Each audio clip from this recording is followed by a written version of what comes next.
ఈరోజు డిన్నర్కి రైస్ ఏం చేయలేదు. ఇంకా మా వాళ్ళు ఉన్నదే తింటాము అంటే మార్నింగ్ది దోశ పిండి ఉంది. ఇదేమో మా వారికి, మా పిల్లలకేమో మా పిల్లలు ఇది అయ్యే వరకు కూడా ఆగట్లేదు. రైస్ అయితే అసలు అడగరు, కానీ ఇంకా ఇలాంటివన్నీ చేస్తే ఎప్పుడు అని ఎదురు చూస్తుంటారు.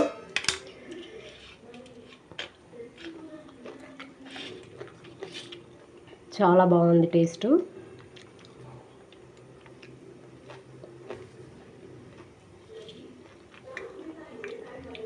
ట్రై చేయండి మీరు కూడా. బియ్య పిండితో చేస్తారు ఇది.